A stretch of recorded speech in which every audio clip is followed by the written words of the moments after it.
Magandang araw po mga boxing fans natin dyan. Kumusta po? Boxing update po tayo.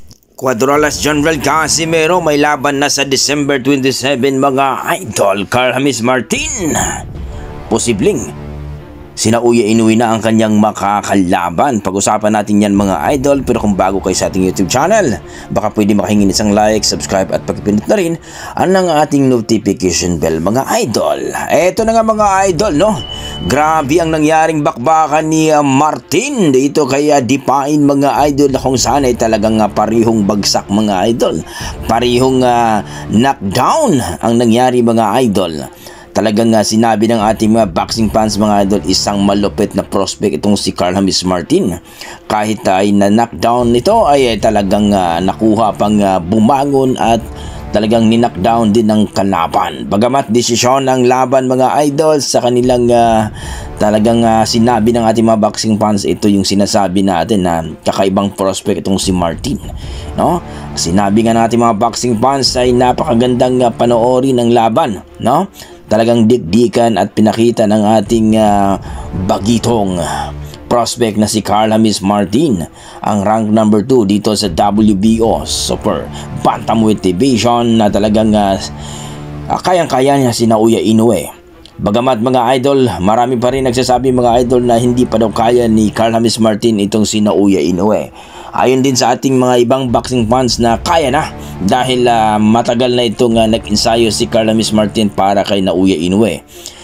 Ayon sa ating mga boxing fans, si Carl James Martin ang nag-iisang makakatalo kay Naoya Inoue dahil nakita daw nila na talagang determinado ito kahit daw ito ay na-knockdown. Pero nakuha itong bumangon at talagang pinakita ang pagkahalimaw ng isang Carl James Martin mga idol. So kayo mga idol, anong masasabi nyo sa laban ni Carl James Martin?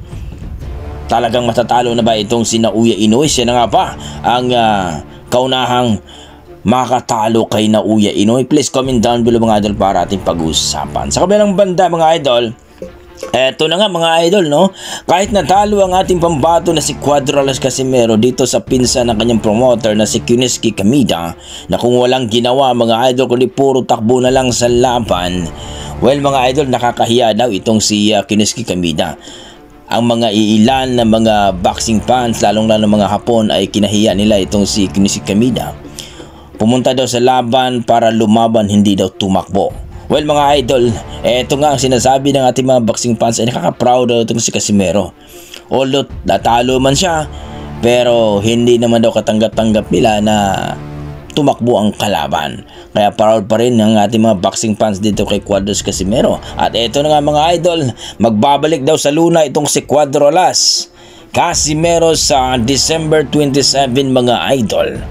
Hindi pa na sinabi ang makakalaban pero dudang mga boxing fans natin mga idol na baka itong si Luis Nery, no, ang makakalaban ni Cuadralas Casimero mga idol, sapagkat nung nanalo si Luis Nery, pinaakyat itong ating pambato na si Alas at talagang pinagtabi at tinaas pa ang kamay ng dalawa na kung saan mga idol sign ito, no, na sila nang maglaban. Well mga idol, titingnan natin ito kung matutuloy mga idol. Ito yung inaantay ng ating mga boxing fans na talagang parihong maangas, no?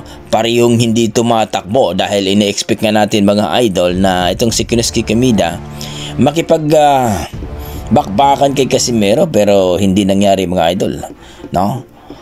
Talagang natakot at talagang tumakbo ito. Pero itong si Nery mga idol, dito tayo makakita ng bakbakan to the max talaga na hindi makikita sa iba, na kung saan itong angas ng Mexico kontra sa ating angas ng Pinas ay makita natin ang magandang laban. So hopefully mga idol, no, mangyari nga ang laban ito, Casimero versus Nery sa December 27. Sana matuloy ito mga idol para makita natin ang angas ng Pinas at ang angas ng Mexico. Kayo mga idol, ang masasabi nyo dito?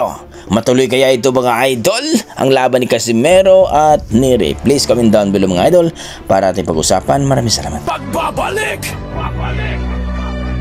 ni Cuadralas.